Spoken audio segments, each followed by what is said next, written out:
Olá, estamos abrindo mais um Ponto de Vista, sempre aqui pela Santa Cecília TV, você conosco de segunda a sexta, neste horário, da 1h30 da tarde, o programa ao vivo com as personalidades da cidade, da região e do país, discutindo aqui na nossa bancada e aprofundando com você os temas, os assuntos, a pauta aqui da região metropolitana e os assuntos de interesse nacional também, que são muitos, são enormes, né? Delações, a Operação Lava Jato que vai demolindo aí o sistema político do país, embora hajam aí resistências enormes e que vão atrapalhando aí a recuperação da economia, que até uma semana, 15 dias, 20 dias atrás, vinha aparecendo ali uma luzinha no final do túnel e as coisas devagarinho, lentamente, não é? Parece que iam acontecendo de uma maneira mais positiva. Reprise do nosso Ponto de Vista, também você confere com a gente de segunda a sexta às 8 da noite, não é? Economia na pauta aqui do Ponto de Vista desta quarta-feira, especialmente a construção civil, que é um grande termômetro, não é, do que acontece na questão econômico-financeira no país. É o maior empregador do país e emprega funcionários, emprega pessoas de qualidade educacional menor, maior, enfim, é uma democracia enorme que se vê na construção civil e os números, ultimamente, nos últimos 2, 3 anos, infelizmente, para todos nós, não são positivos. Gustavo Zagato Fernandes, que é o presidente da Secob, Associação dos Empresários da Construção Civil aqui da Baixada Santista, está conosco aqui no Ponto de Vista desta quarta-feira. Tudo bem, Gustavo? Prazer revê-lo. Boa tarde, tudo bom? Tudo bom, Edgar? Tudo bom, companheiro dessa mesa? Nosso professor Adalto Correia, mais uma vez conosco aqui, especialista, né, na área econômica, também colabora com a gente em mais esta edição. Prazer revê-lo, Adalto. Tudo bem? Prazer, Boturão. Boa tarde. Prazer estar aqui novamente. Serápicos, Gustavo. Prazer aí. E o Ronaldo Serápicos, advogado, sempre antenado com as coisas da cidade e do país, também participa e colabora com a gente aqui. Boa Tudo bem, tarde, doutor Ronaldo? Boa tarde aos nossos amigos de casa, boa noite para quem estiver assistindo a reprise. Um abraço ao Adalto, Gustavo, que estão conosco aqui hoje. Está difícil discutir assuntos regionais, né, Edgar? Porque os assuntos nacionais atropelam a nossa economia regional, mas é importante a gente estar antenado nisso e fazer essa relação direta sobre o que vai acontecer com o futuro da nossa região e do país. A gente tem discutido e destacado esse aspecto aqui, né? Inclusive o prefeito esteve aqui há 10 dias aproximadamente e nós levamos 2 blocos falando de política nacional, né? Das questões que acontecem, que não acontecem, porque o ministro do Porto, já estamos no 8º ministro, desde que ele assumiu no primeiro mandato, ele disse isso aqui. A pasta de finanças, uma hora a economia parte para um lado, outra hora vai para o outro, aí muda o presidente da República, assume o outro e o atual presidente acaba sendo envolvido diretamente nas delações, na famosa delação da JBS, não quer sair do cargo, não quer deixar a presidência de jeito nenhum, já foi aconselhado a renunciar ao cargo, diz que não vai renunciar, enfim, aí formam-se aí um grupo aí para tentar consenso com o Fernando Henrique, com o Sarney, ligaram para o Lula e tal, não sei o quê, e acordo não chega a coisa nenhuma. Agora a expectativa de muita gente é o Tribunal Superior Eleitoral, foi discutido aqui na semana passada, chegando no TSE, não vai ter saída, vão derrubar, eu já não sei mais nada, eu acho que se derrubar ele vai para o Supremo, vai recorrer para o Supremo e não vai largar o osso desse jeito não. Bom, e a gente aqui com o país lamentavelmente sangrando, né? Bárbara Camargo lá na ponta com a gente, acompanhando a sua participação pelas redes sociais, as nossas transmissões também, né? Tudo bem, Bárbara? Tudo bom, Edgar? Boa tarde a todos da bancada. Já estou aqui a postos, aguardando a sua participação pelo Facebook ou pelo e-mail, que é o contato@pontodevista.tv.br. Uma boa noite para quem está acompanhando a gente pela reprise também. Eu sempre digo, e vou dizer novamente aqui nesta abertura, né? Nós estamos aqui às 1h30 da tarde, o programa é ao vivo, termina às 2h30. E você, que vai acompanhar, que está acompanhando a nossa reprise, tem que lembrar que tem todo o período vespertino pela frente, até às 8 horas, um bocado de coisas podem acontecer, não é? Em Brasília, pelo país afora, até pelo mundo, não é? Essa confusão toda, uma guerra fria se estabelecendo aí entre a Rússia, a Europa, a Alemanha e Estados Unidos. Enfim, a coisa está mal parada pelo mundo afora. Mas a gente tinha, até pouco tempo atrás, como eu disse aqui, o Gustavo e Adalto e Ronaldo, uma expectativa que a economia devagarzinho estava retomando aí a atividade, enfim, uma expectativa que até o final do ano, início de 18, as coisas poderiam voltassem, não é, ao que nós vivemos em 2007, 2008, 2006, enfim, né? Mas que a coisa melhorasse um pouco, né? Você ainda tem essa expectativa ou está tudo agora nublado? Não, nós empresários nós temos que ser otimistas, na verdade, né? Quer dizer, a gente tem que sempre imaginar que as coisas vão melhorar. Eu ainda acho que nós hoje estamos melhores do que nós estávamos faz 6 meses ou 1 ano atrás. Quer dizer, os indicadores econômicos, eles dão sinais de que a piora foi estancada. Quer dizer, a gente está sentindo que pelo menos parou de piorar. E eu acho que já está claro na cabeça de todo mundo que, assim, nós precisamos encarar o país independente do que está acontecendo politicamente. Quer dizer, precisam ser feitos alguns ajustes, porque senão todos nós sofremos. Quer dizer, hoje ainda foi publicado em vários jornais, quer dizer, que o Brasil não pode parar sem as reformas.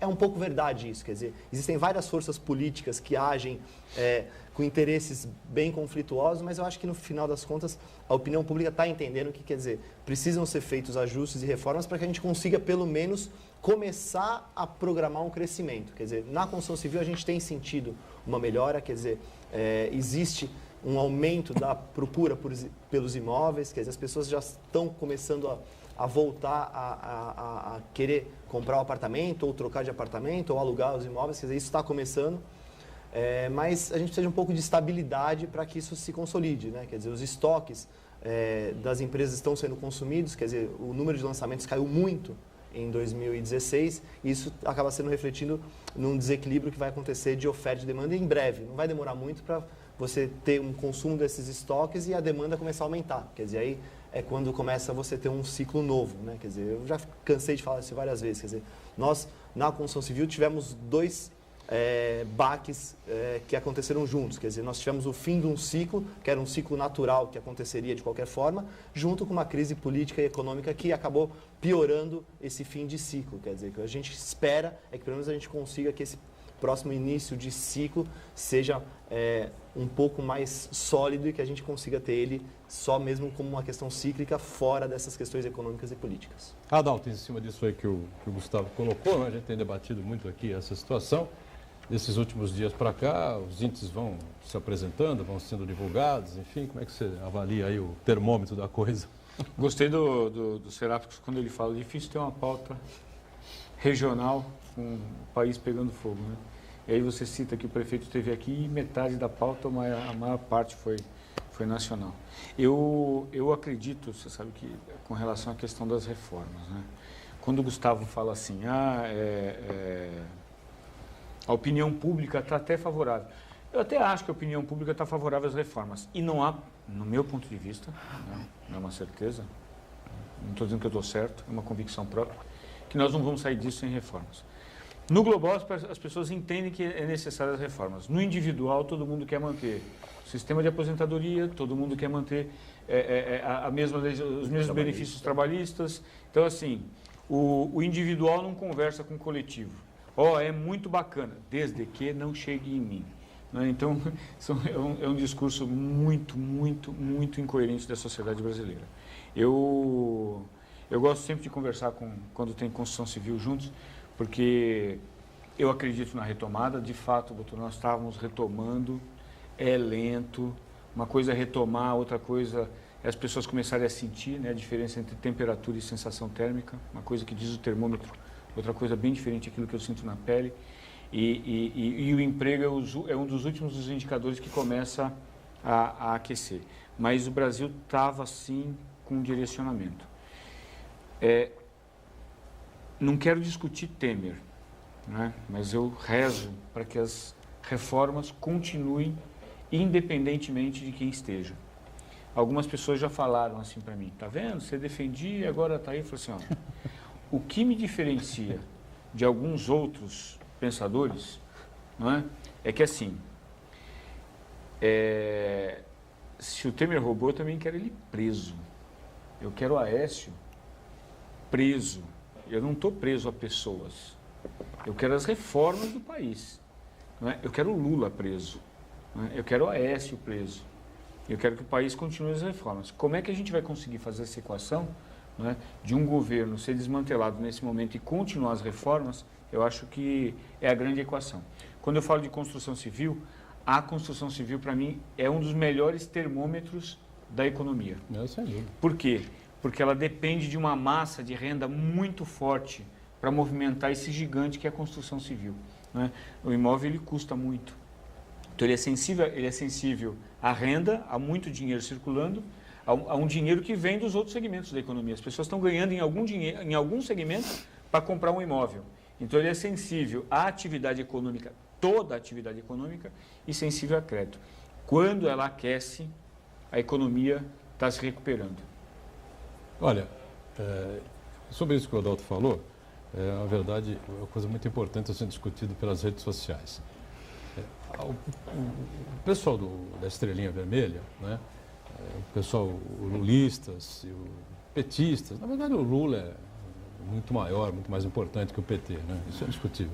Vão dizer que não sei o que, não é bem assim, mas Lula é mais importante que o PT, mais forte que o PT. Se o Lula acabar, se ele mudar de país, ou o dia que ele falecer, enfim, o PT se desmantela completamente, não vai eleger mais ninguém. Já disse isso aqui várias vezes e repito. Agora, é uma diferença importante, porque quem votou em Aécio, quem votou em Marina, e fez essa opção contra a Dilma, contra o PT em 2014, tem essa postura realmente, não é? Não, nós queremos que aconteça o que tiver que acontecer. O Aécio está denunciado, é batom na cueca, o Temer está denunciado, é batom na cueca também, não dá para dizer que não é. É aquela história, tem focinho de porco, orelha de porco, cabeça de porco, pata de porco, corpo de porco. Não é porco? Porra, como que não é? Claro que é. Tomada. Então, é tomada, não dá. Tomada desse tamanho, não tem como. Então é porco. Agora, a diferença é que quem votou contra, Ronaldo, que tem esse tipo de comportamento que o Adalto acaba de colocar aqui. É só um parêntese que a gente está fazendo aqui na questão econômica, para o lado político, estão interligados, né?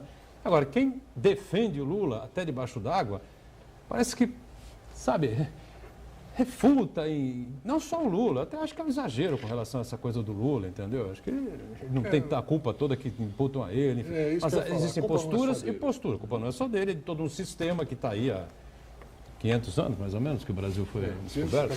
517. Né? Mas a culpa não é, Desde antes do descobrimento, né? É preciso punir, é preciso que o país ande e é preciso que o Temer tome uma decisão logo. E não é só isso. A gente precisa punir, a gente precisa voltar o país a funcionar, mas eu acho que o que o Adalto resumiu é uma das coisas mais importantes que ainda não caiu nessa ficha. No Brasil, o individual não conversa com o coletivo, cada um por si. O brasileiro se acostumou nos últimos anos a sonegar imposto e achar que faz parte do jogo, a pagar propina para o guarda de trânsito para não tomar multa, a receber favor de político corrupto para arrumar voto para ele e está tudo bem. Então, enquanto não mudar essa raiz do problema, o brasileiro aprendeu a ser conivente, a tolerar um pouquinho de corrupção, pouquinho de visão.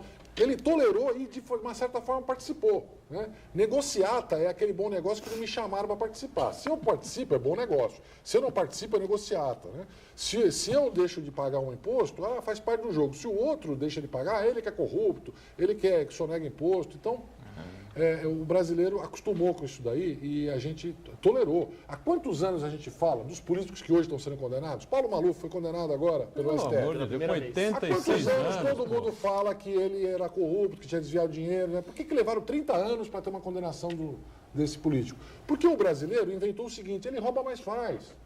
Nós precisamos de um político assim, que faça marginais, que faça bairros novos, aeroportos, etc. Se ele rouba, faz parte, deixa para lá. Então nós nos acostumamos a deixar para lá. Isso no inconsciente popular, né? Porque mas, olha, o formador de opinião entrou no barco. A gente sabe de também. coisas outras que o Maluf sempre teve que fazer para poder se manter livre das condenações, né? E por aí vai, mas por aí vai. Então, acho que esse é um elemento importantíssimo na mudança. Nós estamos falando das coisas de curtíssimo prazo. O governo tem que voltar a funcionar, para o Brasil poder continuar existindo. Tem que ter reforma. Tudo isso é problema de curtíssimo prazo, emergência, precisa fazer agora. Agora, para o Brasil mudar a longo prazo, a gente precisa mudar a cultura do brasileiro de tolerar isso. Mas eu tinha uma pergunta, Edgar, para fazer para o Gustavo a respeito de construção civil, voltando ao nosso tema local, que também acaba sendo uma coisa que acontece no Brasil inteiro, Gustavo, que a construção civil é a mola propulsora da economia. Substituiu em grande parte o que a indústria automobilística fez nos anos 70, que era gerar aquele efeito cascata da produção e de girar recursos, né? Então, você hoje monta um apartamento, o Adalto lembrou bem, precisa de uma massa de volume, precisa de um grande financiamento, e aí você tem o trabalhador, o arquiteto, o engenheiro, o decorador, o cara que faz o alumínio, o cara que faz o ferro, o cara que faz o cimento, enfim, movimenta vários setores da economia, não é só Não é só o construtor que gira. Mas, para a gente voltar a falar de crescimento, existiram alguns problemas no ciclo anterior que você se referiu, que chegou ao fim e que foi prejudicado pela crise política, que eu percebi que atrapalharam um pouco, talvez o fato do sucesso estrondoso que a construção civil teve há 5, 6, 7 anos atrás, tenha também contribuído um pouco para a crise. Então, eu me recordo, por exemplo, das grandes construtoras de São Paulo, principalmente São Paulo, mas do Brasil inteiro, que criaram uma inflação no setor de imóveis comerciais e que não tinha demanda naquele momento para acontecer. Você vê alguma possibilidade para o próximo ciclo desses erros serem corrigidos ou revertidos? Nós tivemos uma das maiores construtoras do país que pediu, não é a concordata, mas a recuperação judicial, deixou um monte de gente na mão. Quer dizer, muita gente duvidava da solidez das empresas, por exemplo, regionais, né? As nossas construtoras tradicionais, nenhuma deixou na mão o consumidor, nenhuma deixou de terminar suas obras, nenhuma pediu recuperação judicial. Dá para reverter esses erros? Ou quando o mercado estoura, não tem jeito, é assim que funciona? Aliás, isso foi muito debatido em outras oportunidades, o Gustavo vai lembrar bem disso, né? Com os presidentes que... Principalmente antes do teu mandato na Secob, né? Porque esse boom, essa explosão aí foi um pouco antes de você assumir, né? E no programa anterior a gente recebeu muita gente aqui da construção, especialmente o empresário Armênio Mendes. O Armênio, 2 ou 3 oportunidades, bateu forte aqui dizendo o seguinte: nós temos aqui em Santos grandes empresários da construção civil. Não queira comprar um imóvel comigo, não tem problema. Compre com os nossos construtores aqui da terra, aqui da cidade de Santos, de Praia Grande, enfim, porque nós estamos aqui para atender vocês, nós não vamos embora e tal, isso aqui. E eu acho que, na verdade, esse recado que não só o Armênio dava, mas as outras lideranças também, vai bem, encaixa bem no que o Ronaldo está dizendo agora, né, Gustavo? Na verdade, eu vou aproveitar o gancho do que o Ronaldo falou. Assim, nós no Brasil temos uma tendência a ser diferente do que os cases de sucesso fora do Brasil conseguem, né? Quer dizer, então, assim, a gente cria, por necessidade, a gente cria uma maneira de trabalhar diferente do que deveria ser. Quer dizer, a construção civil no mundo inteiro, ela depende de funding, ela precisa de financiamento. As grandes construtoras incorporadoras europeias, americanas, quer dizer, elas usam recursos, elas usam dinheiro, que são de fundos, são entidades financeiras, fundos de pensão, para alavancar o negócio delas. Quer dizer, na verdade, os fundos, os bancos ganham, porque elas ganham no negócio da construção civil, e o empresário, ele tem condição de trabalhar sem precisar usar o capital próprio. Quer dizer, nós no Brasil sempre tivemos uma dificuldade enorme de ter funding. Quer dizer, funding é o recurso que o empresário tem que ter para fazer o negócio dele, seja obra pública, seja o mercado imobiliário. O custo do dinheiro no Brasil é uma coisa astronômica. Quer dizer, é difícil você conseguir crédito e o custo disso é alto. Nós temos um problema gravíssimo no Brasil, quer dizer, é uma opinião pessoal, né? Quer dizer assim, os juros são muito altos e são os juros tabelados e são juros não tabelados. Quer dizer, o dinheiro que qualquer pessoa precisa para um cheque especial ou para um cartão de crédito usar numa emergência é uma coisa que em nenhum lugar do mundo existe isso. Quer dizer, é um absurdo completo. Então, assim, o dinheiro é caro. Então, assim, para o empresário conseguir dinheiro ou investimentos para poder fazer o negócio dele é muito difícil. Então, nós nos acostumamos a usar recursos próprios para fazer o nosso negócio. Quer dizer, as empresas, que a gente fala aqui da região toda da Baixada Santista, a grande maioria não depende de financiamentos para a construção. Isso é bom, porque na verdade são empresas que não dependem de dinheiro que não é deles. Por outro lado, limita o crescimento da empresa, porque você acaba sempre ficando amarrado com os recursos que você tem. Só pode construir o que o capital permite. Então, assim, quer dizer, nós começamos a ter um aumento disso, quer dizer, isso em 2014, acho que a gente chegou a ter 9,14% do PIB de financiamento imobiliário, que é ínfimo em relação ao que é o resto do mundo. Então, assim, quando nós começamos a ter esse aumento do financiamento, quer dizer, o dinheiro começou a ficar um pouco mais barato, você começou a ter um horizonte melhor disso, nós tivemos a crise e isso enxugou. Então, quer dizer, nós voltamos atrás. Quer dizer, hoje é tão difícil para o empresário conseguir os recursos quanto para o cliente que vai comprar o imóvel conseguir um financiamento para ele. Quando as empresas abriram capital, quer dizer, essas empresas que eram empresas que trabalhavam mais ou menos como nós trabalhamos, quer dizer, eu trabalhava a maior parte com recurso próprio, um pouco com financiamento bancário, mas eram empresas já maiores, elas fizeram os IPOs, né, que foram as ofertas iniciais, elas pegaram um recurso que elas nunca tiveram na vida. E elas não tinham estrutura de pessoa. Você está falando das construtoras que foram para a Bolsa? Que foram para a Bolsa, que abriram capital. A Fisa, Cirela e tantas outras. Quer dizer, elas eram empresas sólidas, empresas que tinham uma expertise e atuavam bem no mercado, que elas, de repente, tiveram acesso a um recurso que nunca tiveram. Quer dizer, tiveram esse funding, elas tiveram dinheiro para poder alavancar os negócios. Talvez elas não tivessem estrutura administrativa ou pessoal para conseguir administrar isso bem. Quer dizer, nós vivemos muitos anos num mercado pequeno. Quer dizer, então, uma coisa é você administrar 3, 4 obras, outra coisa é você administrar 20, 30 obras em cidades diferentes num país do tamanho do Brasil. Quer dizer, cada mercado é muito diferente de outro. A gente tem a ilusão de que só em Santos o preço do imóvel aumentou, que só em Santos o terreno aumentou. Não. Aumentou em Salvador, aumentou em Santos, aumentou em Recife, aumentou em Brasília, aumentou... Todos os lugares aumentaram porque essas empresas, elas tiveram um recurso que nunca tiveram, conseguiam comprar terrenos e, na verdade, existe um lance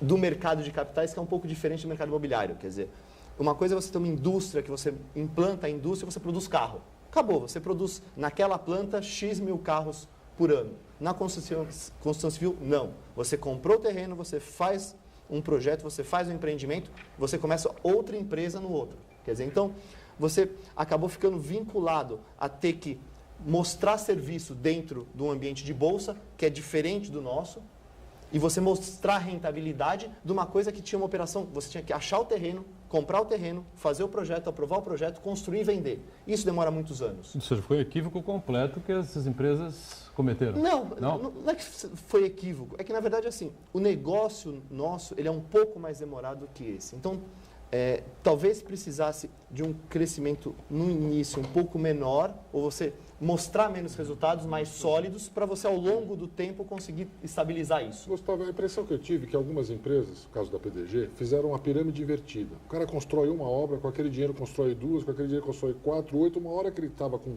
sei lá, 32 obras. Então, acho que empresas tiveram mais que isso, 60, 70 obras ao mesmo tempo, não conseguiu manter. Essas empresas têm obras pelo Brasil inteiro, vender, não para. Não, na verdade, na verdade, o que aconteceu? Você, quando fazia, essas empresas, quando faziam o balanço delas, elas compravam um terreno. A partir do momento que compraram o terreno, aprovaram um projeto, eles tinham um VGV. Ou seja, naquele investimento que eles planejavam, eles iam ter uma perspectiva de retorno, de valor global de venda daqueles imóveis, de Y. Então, quer dizer, você tinha, tecnicamente, uma perspectiva de lucro grande. E tinha lucro, você tinha um mercado que comprava. Então, o que acontece? Quanto mais terrenos você tivesse, mais projetos aprovados você tivesse, mais perspectiva de venda de imóveis você tivesse, mais sólida era a sua empresa, porque você tinha uma perspectiva de receber mais. Só que, infelizmente, a gente... O mercado virou. Exatamente, o mercado virou no meio. Então, assim, esses projetos que você tinha a previsão de faturar X, eles, de repente, viraram X menos 50 ou inviabilizaram. Por quê? Porque muitos desses projetos viviam exclusivamente de financiamento para venda, dependiam de financiamento bancário para venda. Muda uma faixa de financiamento, aumenta uma restrição, é um público que você não consegue mais atingir. E aquele empreendimento ele acaba ficando viciado. Você tem que abortar aquilo e pensar em outra coisa. Então, assim, as empresas não previram, talvez tão claramente, que isso pudesse acontecer tão rápido. Eu mesmo, eu confesso assim que eu me considero uma pessoa realista. Então, assim, eu já previa que isso fosse acontecer por conta do ciclo, na verdade. Era uma coisa que você via claramente os indicadores de que o ciclo estava chegando ao fim. E talvez, assim, muitos empresários ou muitas empresas dessas falam assim, não, mas eu acho que talvez... Mais um pouquinho. Mais um. E você perde o ponto. Quer dizer, então, assim, as empresas da região, isso eu falo assim, é verdade, o que o Armênio falou, eu falo, as empresas da região aprenderam a trabalhar num cenário totalmente fora disso. É uma coisa real, uma economia real. Então, assim, nós sentimos claramente... Tijolo em cima de tijolo e vamos em frente. Nós sentimos que a coisa ia acontecer e nos planejamos para isso. Vamos para o break, um rápido intervalo, a gente retoma a sequência do ponto de vista já já.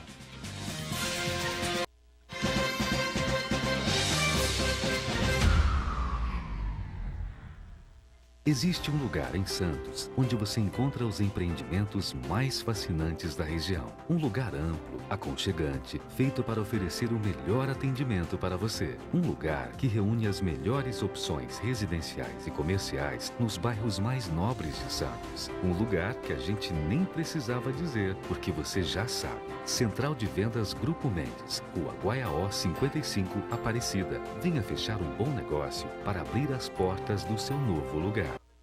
Quem escolhe uma faculdade escreve um capítulo que define sua trajetória, define os rumos do seu amanhã. O aluno que se forma ou está na Unisanta se destaca no mercado. Aqui se aprende fazendo em laboratórios específicos, com qualidade comprovada nas avaliações do MEC. Somos talento, somos paixão, somos Unisanta. Vestibular Universidade Santa Cecília. Inscreva-se já!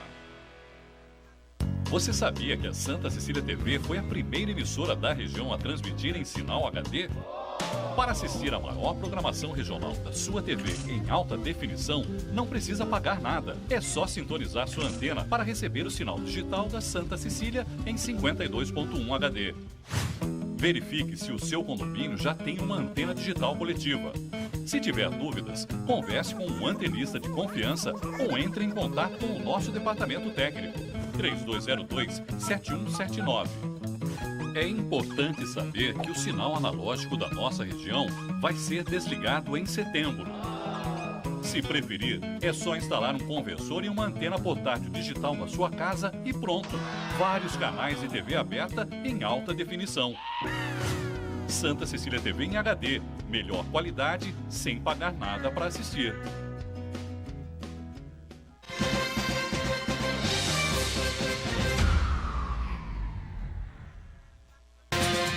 Estamos de volta aqui, sequência do nosso ponto de vista, com o Gustavo Zagato Fernandes, presidente da Secob, com o Adalto, o Ronaldo Serápicos também, a gente falando sobre os rumos da economia no país, na região metropolitana, claro que mais direcionado também, aproveitando a presença do Gustavo aqui, ao setor da construção civil, né? A gente falou sobre a questão de reformas, né? Todo dia se fala de reformas, né? Reforma vai, reforma não vai, reforma vai. Claro que agora os parlamentares, os deputados, membros dessas comissões todas, deram uma freada no assunto em cima, né? Justamente por conta dessa situação que atravessa o presidente da República, né? Mas eu digo o seguinte aos três aqui, aos quatro, a Bárbara, você que está em casa, se você tomar como pauta trabalhista, previdenciária, tributária, política, enfim, você não vai sair do lugar. Não resolve absolutamente nada. Tem que escolher a prioridade. Tem que ter uma prioridade, tá certo? Aí, eu não sei o que é que vocês escolheriam aqui. De cara, nós temos que fazer uma determinada reforma. É a trabalhista? A previdenciária é mais complexa, né? Imagino eu, né? Então, depois a gente pode voltar para o comentário. Pode. Do Gustavo, quero voltar numa... Não, então volta agora. Não, mas acho que assim, essa questão da reforma, eu acho que a reforma política não dá para você pegar outro sistema e colocar dentro do mesmo modelo. Assim, isso é muito ruim. O modelo político brasileiro precisa sofrer uma alteração. Ao mesmo tempo, nós não temos tempo para esperar uma reforma fiscal. A reforma fiscal, o ajuste fiscal, ele é fundamental, porque o ajuste fiscal traz uma reforma tributária na sequência. Porque os estados arrecadam aquilo que precisam para pagar suas contas. Então não existe reforma tributária sem que você faça um ajuste fiscal. Se você reduzir, reformar o Estado, redefinir papéis, reduzir o custeio do Estado, a arrecadação acompanha essa necessidade de financiamento do setor público. E isso, no médio prazo, no longo prazo, você vai distribuindo melhor renda através de política tributária. Você pode distribuir renda através de política tributária. Adalto, essa limitação de gastos já não deu uma boa ajuda nesse sentido? Não, já deu uma boa ajuda, mas é a ponta do iceberg. Prazo, nós estamos falando, nós discutimos de ajuste fiscal na União. Depois a gente falou o seguinte, os estados que quiserem receber ajuda, então, é tática do refém. Isso é crônico. Você está, na realidade, falando assim, Estado, ou você ajusta as suas contas, ou eu não te faço repasse. Sabe? Então, mas assim, não tem uma reforma dos estados definida. Cadê a reforma dos municípios? Em cima disso que você está falando, eu comentei aqui no intervalo com os companheiros aqui sobre esse filme que trata da criação do Plano Real. Então, o Fernando Henrique Cardoso, ele é chamado pelo Itamar Franco para assumir o Ministério da Fazenda. Não quer. Quando ele volta de uma viagem exterior, convocado pelo Itamar, ele lê um artigo do Gustavo Franco sobre economia, mudanças na economia, essa coisa toda e tal. Ele chama o Pedro Bial, que chama o Gustavo Franco, e aí o Pedro Bial, o Pedro Malan. O Pedro Bial está na Globo lá com o programa noturno no lugar do Jô Soares, né? Pedro Malan, aí entra o time todo lá, Edmar Baixa, Pércio Arida, André Lara Rezende, enfim. Uma das primeiras reuniões, Adalto, eu não sei quem é, que diz ao ministro Fernando Henrique Cardoso, um deles, André Lara Rezende, Pércio Arida, enfim, falou, ministro, temos que fazer um ajuste fiscal urgente. Os estados não pagam absolutamente nada das contas do que devem para a União. Está tudo completamente descontrolado. Ou seja, isso é crônico no Brasil. É inacreditável uma coisa dessa. Isso faz 23 anos. Exatamente. 23 anos. E pouca 24 anos. 24 anos. 1993. Eu não assisti o filme, preciso assistir, mas pouca gente fala que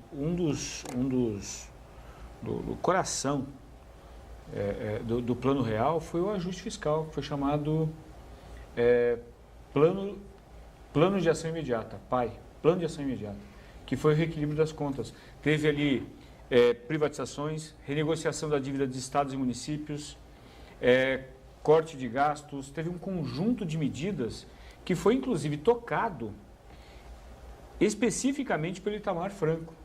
O Itamar Franco, usando o poder presidencial, ele basicamente falou assim, ó, se afasta do real, até porque você não entende nada do que está acontecendo. Ele tinha certa dificuldade para entender. Isso aparece no filme também. Ok? E efetivamente fazia as negociações. Itamar perdido. Mas ele bancou. O Itamar tem uma parcela de heroísmo. Muito importante. Claro. Por isso que ele fica magoado com o Fernando Henrique, com a reeleição. Porque havia ali, eu tenho certeza, havia ali um pacto, ó, você faz 4 anos, depois volta eu. Porque assim, o Itamar Franco, apesar de toda a lentidão dele, teve um papel político, isso é política, um papel político fundamental na renegociação da dívida dos Estados e municípios. Mas a austeridade também, Adalto, me dá a impressão de que gera desconforto, descontentamento na população. A impressão que eu tenho é aquele sujeito que é candidato a síndico do prédio, tem um síndico que reduziu despesa, espremeu, tal, não sei o quê, mas aparece um outro e fala assim, vou cortar pela metade o valor do condomínio, todo mundo vota nele, nos primeiros 3, 4 meses ele corta pela metade, depois estoura, né? O Brasil aconteceu isso. Falou assim, olha, funcionalismo público não pode ter aumento acima da inflação, gasto público não pode ser acima, ministério tem que ser limitado. Isso desagradou muita gente. E eu acho que foi um dos fatores de sucesso do PT na eleição de 2003. Gustavo Franco era o responsável por essa área no Banco do Brasil. E, de acordo com o filme, não é, ele toma uma decisão. Ele corta, simplesmente, da noite para o dia, corta, sem ligar para governador nenhum, sem avisar secretário de Finanças de Estado nenhum, corta todos os repasses da União aos estados. Austeridade. E aí o Itamar queria matar o Gustavo Franco. E o Fernando Henrique peitou a situação e falou, Itamar, pelo menos é essa linha que segue o filme. Eu acho que, claro, se não for 100% de verdade, está na direção daquilo que aconteceu, né? É sempre um drama, uma dramatização, mas eu queria lembrar uma coisa também, que olha a incoerência da política brasileira. O Itamar, que teve um papel fundamental no ajuste fiscal, que era uma das bases do Plano Real, quando ele percebe que o Fernando Henrique estava trabalhando a reeleição em 1998, né, ele desiste, sabia que não ia conseguir e se candidata a governo de Minas. Se elege. Okay? E aí o ajuste vinha para ele também, porque agora como governador. Vamos lembrar da atitude do Itamar. Reuniu a polícia. Praticamente declarou guerra à União. Reuniu a polícia. Aquilo foi a coisa mais ridícula. A polícia, janeiro de 1999. Foi divertido. Ele foi um dos responsáveis mas um dos responsáveis também pela crise de confiança que o Brasil viveu. Porque começou a se juntar ao lado do Itamar um monte de governadores falaram assim, vamos dar um calote na União. O mundo falou o seguinte, os estados dão calote na União. A União não paga suas contas, seus compromissos internacionais. Né? E o dólar explodiu. Iria explodir de qualquer forma, né? No fatídico 13 de janeiro de 99. Mas a história é muito engraçada. Ele foi um estadista no momento que interessou.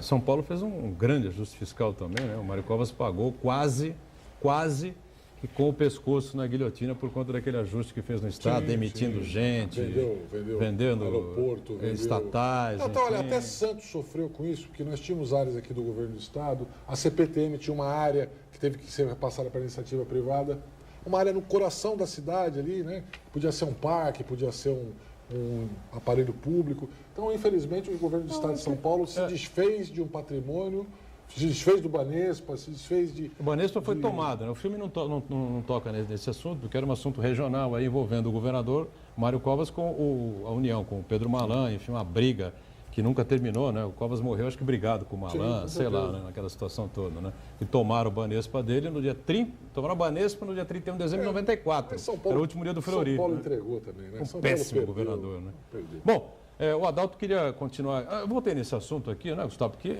na verdade, o mundo gira e o Brasil continua, de novo, fazendo ajuste fiscal, enfim. Há 25 anos atrás aconteceu isso, e a gente achou que não tinha mais esse problema e estamos aí de novo na mesma situação. Mas você queria continuar com a questão da construção, né, Adalto? Eu gostei muito da análise do Gustavo. Foi. Aprendi bastante, viu? Um pouquinho tempo aqui, aprendi bastante, de verdade. É didático aqui, Gustavo. Foi bem didático. Mas e aí estou fazendo uma reflexão, tá? Aquele momento de boom também foi produzido por um represamento nas construções aqui, né? Então você tem um represamento que eu imagino que a cada período de 20 anos você tem uma pressão, pô, meu filho vai casar, né, os filhos dos nossos filhos, então, sei lá, não sei se são 20, 25 anos. 20 anos. 20 anos? 20 anos. Você tem uma pressão de uma massa da população que busca o seu espaço. Como Santos não é o interior natural, nós somos uma ilha, e interior é muito comum você ver, você volta 5 anos depois, aquela cidade ela está esparramada, né, ela vai esparramando. Santos, ele cresce para cima, é natural. Agora, essa questão dos empresários de Santos terem ficado, né, serem sólidos, né? Eu acho que os grandes ficaram grandes por uma... É a maldição do crescimento, não estava preparado para isso, adorei efetivamente a análise, não estava... Mas, só que os daqui também não buscaram fora, né? Então resolveram. E por que não buscaram fora? Acredito até, porque como tinha essa demanda represada internamente do cara que eu conheço, não é? Então, você faz um investimento aqui, eu acho que foi uma boa sacada. Mas também queria lembrar que muitos falavam muito assim naquela época. Ah, tá vendo essa explosão de prédios cada vez maiores, quero ver, vai ter uma bolha, vão quebrar, porque tem muita unidade. Eu sempre fiz a seguinte análise, falei assim, olha, óbvio que como economista a gente não quer que as empresas quebrem, elas precisam ser sólidas, porque uma economia sólida é feita de empresas sólidas. Eu falei assim, ó, se quebrar, quem quebra é a empresa. Não é? Isso não é bolha. Agora, eu prefiro estar numa cidade preparada para uma alavancagem de crescimento quando o crescimento vier, e crescimento se faz com infraestrutura, se faz com obras viárias, com prédios robustos, grandes, sabe? Eu acho que assim, quando vem o crescimento, ninguém segura a gente. Eu prefiro uma cidade preparada para isso do que uma cidade que não tem absolutamente nada e quando vem o crescimento a gente não tem o que fazer.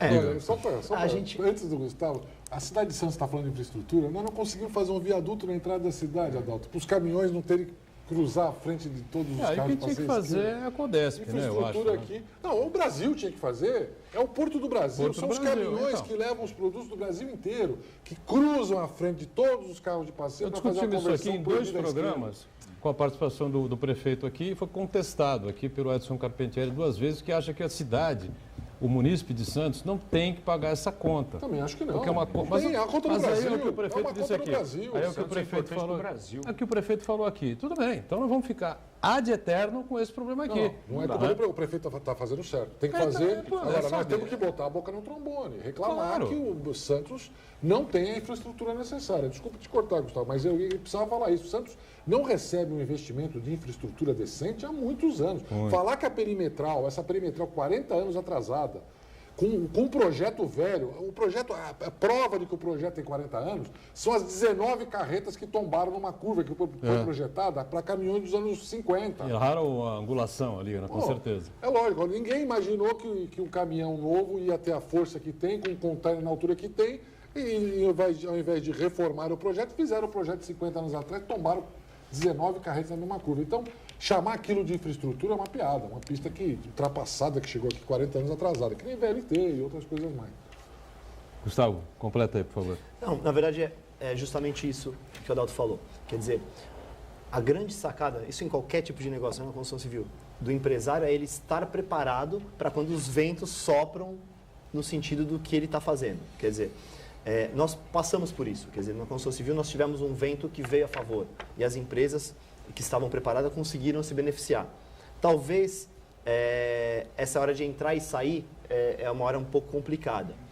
Mas assim, o mercado imobiliário fez o papel dele, inclusive na cidade. Quer dizer, nós temos hoje na cidade equipamentos, a maior parte deles foram todos instalados pela iniciativa privada. Nós temos a discussão é uma discussão infinita. Até eu tive num programa aqui na Santa Cecília TV também, de manhã, não me lembro agora o nome do programa, e a gente tratou disso, das questões dos imóveis tombados, do centro e tal. Quer dizer, há quantos anos nós ouvimos aquela teoria dos armazéns 1 a 8 lá do Valongo, do mergulhão... Falamos sobre isso ontem aqui. Então, na verdade, assim, do jeito que é aquele projeto, não existe verba, não existe recurso para fazer isso.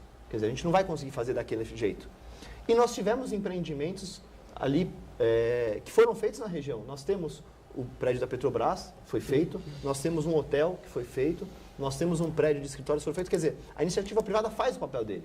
Agora, quer dizer, assim como as empresas precisam se planejar, também, quer dizer, o município, o Estado e a União precisam ter planejamento. E não adianta se planejar para o que vai acontecer amanhã. Isso não é planejamento. Quer dizer, o planejamento é para o que vai acontecer nos próximos 10, 15, 20 anos. E assim, é óbvio, e está claro, quer dizer, que o mercado da construção civil, talvez hoje dê uma diminuída, ele vai, em 10 anos ou por aí, voltar a estar no topo de novo. Se nós não fizermos hoje o que precisa, nós daqui a 10 anos vamos ter mais empreendimentos, nós vamos ter mais demanda e a gente não fez o que precisava ser feito. Quer dizer, então, realmente, o planejamento precisa vir de todos os lados. O intervalo mais, voltamos rapidinho aqui para continuar o nosso ponto de vista em instantes.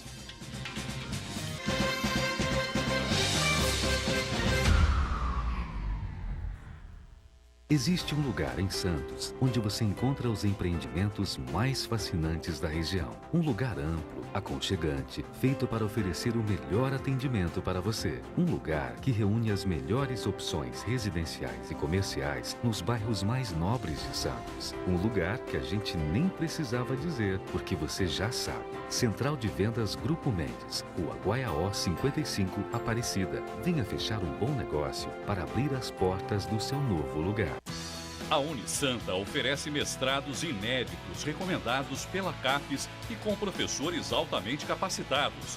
Mestrado em Engenharia Mecânica, Ecologia, Direito da Saúde e agora Auditoria Ambiental. Aproveite descontos especiais e financiamento. Inscrições e informações www.unisanta.br/mestrado. Universidade Santa Cecília.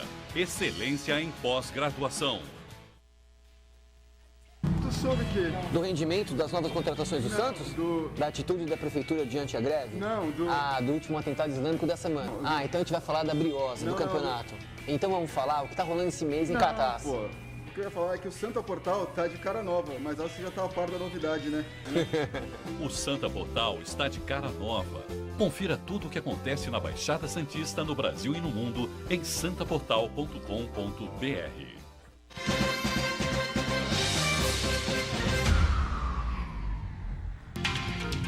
Muito bem, estamos de volta aqui, sequência do nosso ponto de vista, falando sobre construção civil, falando sobre a economia da cidade, da região e de todo o país. E o Gustavo Zagato, presidente da Secop, tocou num ponto interessante aqui na virada do bloco anterior, né, que é essa polêmica dos tombamentos aqui na cidade de Santos. Né, que você tem que tombar a Bolsa do Café, a Casa do Zé Bonifácio, a Catedral de Santos... e alguns outros prédios históricos, isso é absolutamente correto, lógico e evidente. Agora, aquele raio de proteção, né, que se forma em torno desses tombamentos, desses locais tombados, simplesmente me parece que inutilizou, não é? Impossibilita o centro de Santos de investimentos. Então, eu queria que, está aberto aqui para discussão, mas focar aqui no Gustavo nesse pontapé inicial para esse tópico, aqui nesse terceiro e último bloco, em cima desse tema. Uma série de pessoas se veem obrigadas a deixar a cidade não é uma cidade barata, é uma cidade cara para se viver, a cidade de Santos. E as pessoas vão procurar São Vicente, vão procurar Praia Grande, até outras localidades aqui na própria Baixada Santista mesmo. Muita gente poderia, não é, se o centro da cidade, Vila Nova, Paquetá, o próprio centro, enfim, voltassem a ser áreas residenciais, eu acho que nunca deveriam ter deixado de ser, não é?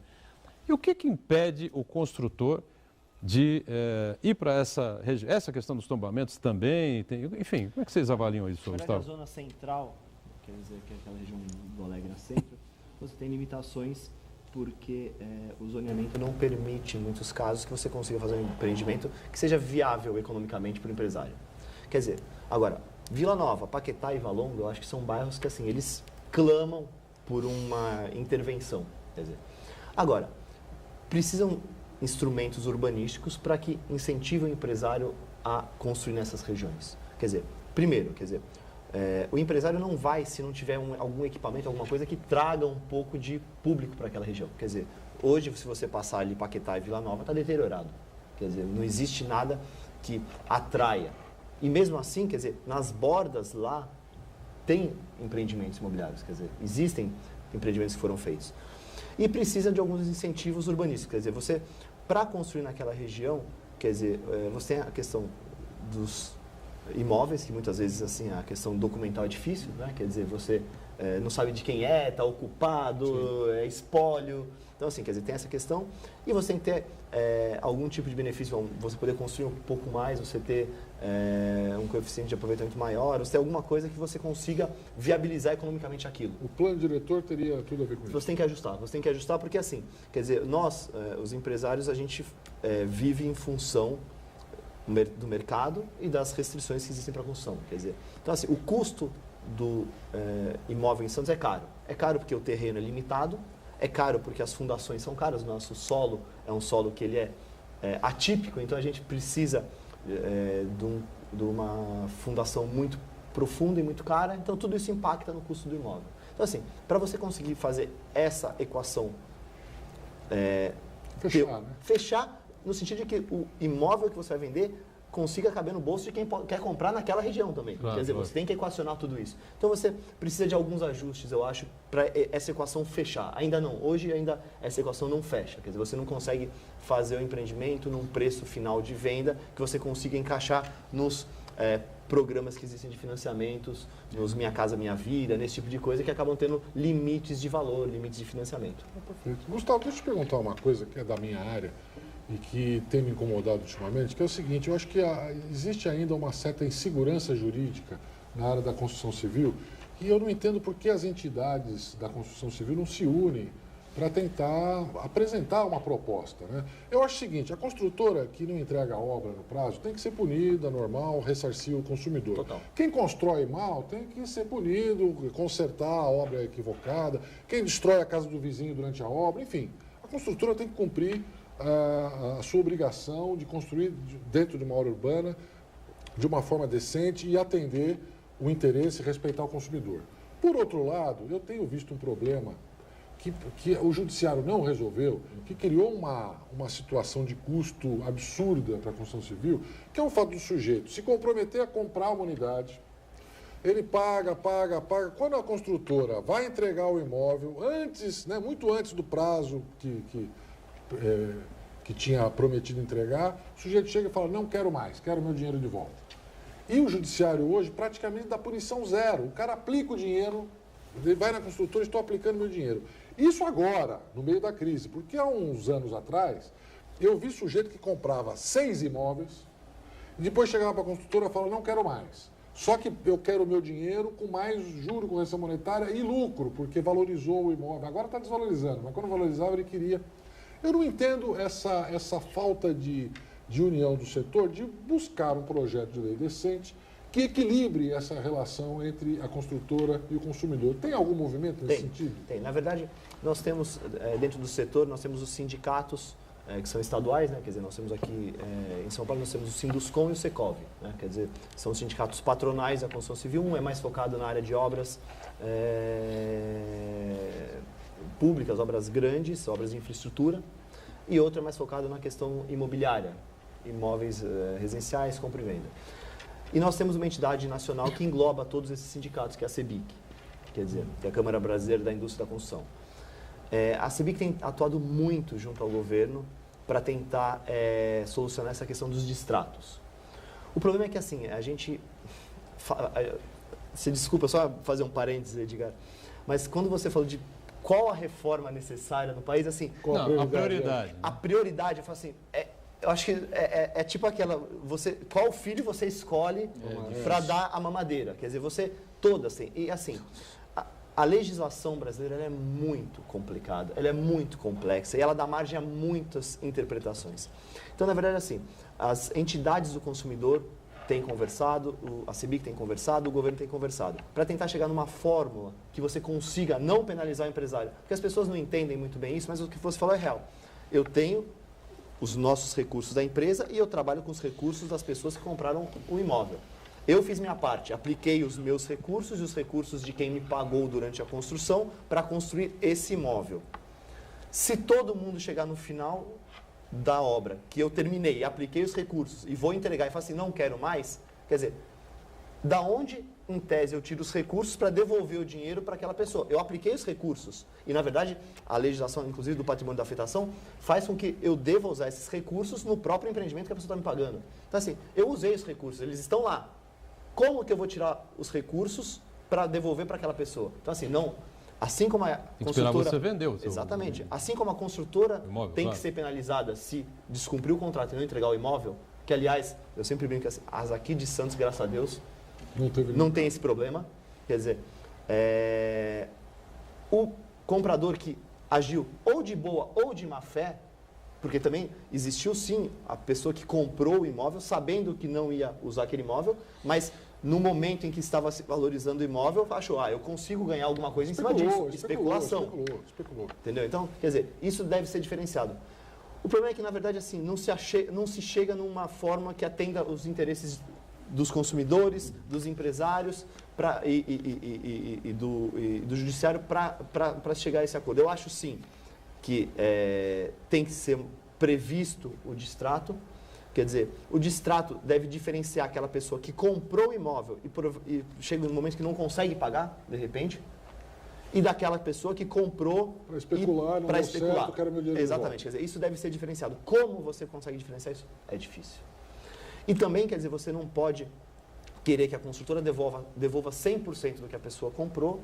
Tem que ter uma penalidade. Tem que ter uma penalidade, quer dizer, existe... não pode virar um bom negócio. Não pode ser um bom negócio. Tem que ser um mau negócio. Exatamente. Você não pode quebrar o consumidor. Exatamente. Não é absurdo, por exemplo, eu vi contratos em que o sujeito perdia tudo que pagou. Um absurdo. Então está certo o judiciário de intervir nisso. Agora, o sujeito pegar, vou receber tudo de volta com juros, correção monetária e valorização. Não tem cabimento. Muito bem. Com relação a essa questão da cidade de Santos, né, é uma pena, né, o Adalto, que a gente não consiga harmonizar essa coisa toda envolvendo o interesse do empresário, enfim. Seria uma cidade mais equilibrada, né, me parece. Né? Santos tem essa característica, ser uma cidade de classe média, né, no todo, embora seja uma cidade um pouco cara, né, os padrões aí dos salários que são pagos aqui.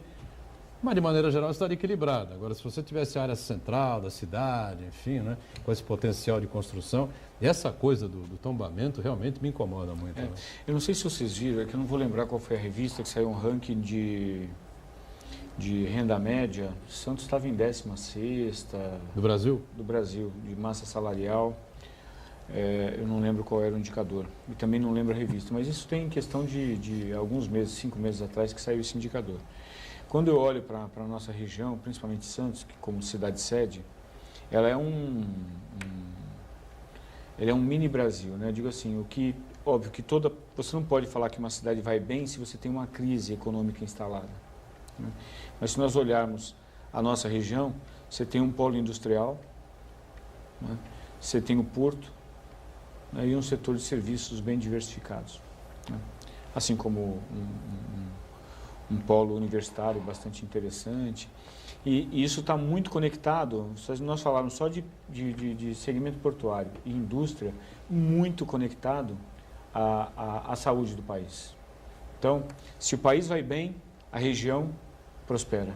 Se o país vai mal, assim, ela sente muito mais rapidamente do que as outras regiões. Porque a crise, ela vai em ondas, ela vai chegando, né, nas pessoas e vai chegando nas regiões. A nossa é impressionante. Assim, quando o Serapis fala de investimento, eu concordo, vamos lembrar quando o Brasil batia recorde de safra, a Baixada parava porque ninguém conseguia chegar nem sair, né, virou refém. Não, bateu o recorde. Que ruim. Você falou, tem indústria, tem serviço, tem o porto, nós só não temos o agronegócio. Temos sim, o agronegócio está todo dia na nossa porta de casa, com os caminhões parados lá. Que é o porto, né? É o porto. O porto permeia tudo. Então, é uma pena mesmo. Então, assim, o Brasil precisa crescer. E eu concordo. Aqui, quando o Boturão, você fala que aqui é tudo muito mais difícil, tudo aqui é muito mais difícil porque nós estamos aqui. Eu acho que São Paulo é mais difícil. Acho que nós temos órgãos ambientais muito mais sofisticados do que talvez o estado de São Paulo, do que outras regiões mais interioranas. É óbvio que a gente sente Santos, quando a gente falava cidade do não e tal. Mas olha, eu vou falar, eu acho que São Paulo inteiro é assim. Quando você vive num município que você sente como é que funciona, e de uma cidade que quer explodir, quer crescer, e aí você tem muita regulamentação, excesso de regulamentação. E aí nós vemos algumas cidades, para encerrar aqui, nós vemos algumas cidades no mundo que compõem o novo com o velho, não é? Você tem... Com o histórico, vai. Com o histórico. Vamos dizer que a gente está... com o histórico. Isso é muito preconceito bacana. Aí com a não são regiões só... Não sou contra o tombamento, mas você tem regiões que prosperam dentro de ambientes históricos. Quer dizer, qual é a regulamentação, qual é a lei? Não sou arquiteto, não tenho competência para isso. Mas por que alguns lugares conseguem fazer isso, né? Nós somos um pouco extremo. Eu acho que houve um exagero, né, nessa questão dos tombamentos. Até agora não se conseguiu chegar a um denominador comum, um ponto correto. Você acha, Gustavo? Olha, eu faço parte do Condepasa pela Secob, inclusive. Quer dizer, e existem alguns casos assim que é óbvio que você falou, quer dizer, existem vários imóveis históricos e que é descarado, tem que ser tombados. Tem outros que, assim, o tombamento do imóvel em si, ele acaba influenciando no entorno. Então, o grande problema é o seguinte, você tomba uma coisa que pode ou não ser digna de tombamento, só que com isso você acaba com um entorno que não precisaria ser tombado de jeito nenhum. Então, Rua General Câmara, no centro de Santos. É o efeito dominó. É o efeito dominó. Você tem vários transformou a rua numa ruína só. Aí eu tenho morro de pena, Gustavo, de quem investe lá. Alguns empresários foram lá, reconstruíram, fizeram o telhado, fizeram a fachada, pintaram e o imóvel está lá abandonado. Por quê? Porque o entorno não acompanha. Então, qual o incentivo que esses caras tiveram para fazer isso? Praticamente zero. Não, incentivo assim, a legislação que traz os benefícios, existe de incentivos, existe, né? A legislação, mas ela é tímida, quer dizer, na verdade, é muito caro você fazer uma restauração. Então você, quer dizer... Profissionais diferenciados, é muito mais caro, então você precisa dar algum benefício para isso. E, na verdade, os imóveis que precisam ser tombados, eu concordo com o que você falou, tem casos, até no Chile, em Valparaíso, tem, ali no centro, tem um imóvel que, se você reparar, quer dizer, ele foi preservado na parte de baixo e por dentro nasceu um prédio novo. Quer dizer, a fachada foi preservada e por dentro nasceu um prédio novo. E você olha aquilo e você fala assim, não é feio, não é ruim. Arquitetonicamente aceitar, fica bonito. Mistura aço, você mistura, com a exatamente. Antiga. Você mistura. Nós temos ali no Rio de Janeiro, no Porto Maravilha, se você reparar, em frente ao Museu da Manhã, você tem um prédio que agora é um museu, que eu não me recordo o que é, e um outro prédio novo, quer dizer, que são interligados. E não é feio. É que assim, às vezes é muito melhor você aceitar uma intervenção que beneficie do que você deixar do jeito que está, que não vai trazer benefício nenhum para a cidade. Tudo isso precisa ser feito em favor, não é, do desenvolvimento, do crescimento e do bem-estar da comunidade, do bem-estar do município. É isso que eu quero deixar claro. O que foi feito aí na área central de Santos está tendo efeito ao contrário e é preciso reverter isso. Agora, para você destombar, olha, é uma guerra que não sei se vai ter jeito, viu? Gustavo, foi um prazer recebê-lo aqui. Sucesso lá na Secob. Até uma próxima, viu? Valeu. Obrigado, Edgar. Obrigado a todos. Obrigado por assistirem. Obrigado ao nosso Adalto Corrêa, tá sempre conosco, como o Ronaldo também, e a Bárbara acompanhando aí o que se passa pelas redes sociais. Nós estamos sempre juntos de segunda a sexta, 1h30 da tarde ao vivo, reprise do Ponto de Vista às 8 da noite. Obrigado. Tchau.